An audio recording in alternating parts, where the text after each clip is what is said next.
தேவனுக்கே மகிமை உண்டாவதாக. துதியிலே ஜீவன். சங்கீதம் 146 2 நான் உயிரோடிருக்கு மட்டும் கர்த்தரை துதிப்பேன். செபிப்போம். ஹalleluya.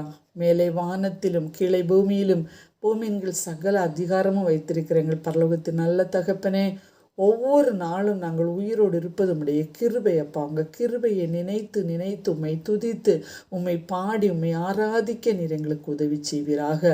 பின்வரும் சந்ததிகளுக்கும் துதியின் மேன்மையை கற்றுக் கொடுத்து அவர்கள் உலகத்தை ஜெயிக்கிற ஜெயாலிகளாக மாற என் தகப்பன் உதவி செய்வீராக. அவருடைய உதட்டின் காளையாகிய துதியை வைக்கும்படியாக செபிக்கிறேன். அப்படி செய்கிற அன்புக்காக நன்றி. இயேசுவின் நாமத்தில் பிதாவே, ஆமேன். தாவீது கூறுகிறார், சுவாசமுள்ள எல்லாரும் கர்த்தரை துதிப்பதாக. மனிதர்களின் ஜீவனுக்கும் தேவனை துதிப்பதற்குமான ஆவிக்குரிய உறவு தான் துதித்தல். மரித்தவர்களும் மௌனத்தில் இறங்குகிற அனைவரும் கர்த்தரை துதியார்கள். நாமோ இது முதல் என்றென்றேக்கும் கர்த்தரை ஸ்தோத்தரிப்போம். துதியின் மேன்மையை பின்வரும் சந்ததிகளுக்கு கூற வேண்டும். ஒவ்வொரு நாளும் நாம் உயிருடன் இருப்பது தேவனுடைய கிருபை.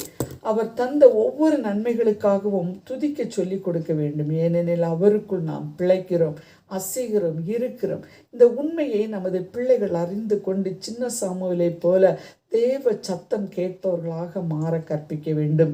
உலக கல்வியை புகட்டும் நாம் நமது குழந்தைகளுக்கு ஆவிக்குரிய ஆன்மீக கல்வியையும் புகட்ட வேண்டும். விளையும் பயிர் முளையிலேயே தெரியும் என்பார்கள். மரமானால் ஒன்றும் செய்ய முடியாது. இளம் வயதிலேயே வேத வசனமாகிய விதையை உள்ளத்தில் விதைத்து செம்மையாக வளர்க்க வேண்டும். அவன் வளர்ந்தாலும் தீமை ஒட்டாது பரிசுத்தமாக பரமன் இயேசுவை துதித்து பாடுகிறவனாக மாற முடியும். இதைத்தான் நம் தேவன் நம்மில் விரும்புகிறார். பக்தி உள்ள சந்ததிகளை உருவாக்கவே நம்மை கர்த்தர் அழைக்கிறார். பிரியரே, யோவாஸ் ராஜாவாகிற போது 7 வயது.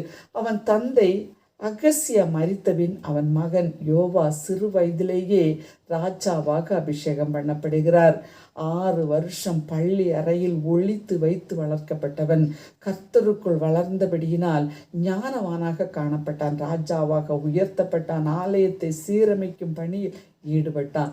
துதியின் மேன்மையை அறிந்து உயர்ந்தவனாக மாறினான். இச்சிறுவனைப் போல துதிக்கும் பிள்ளைகளாக ஒவ்வொரு குழந்தைகளையும் வளர்க்க கர்த்தர் உதவி செய்வீராக. ஒப்பு கொடுப்போமா? ஆமென்.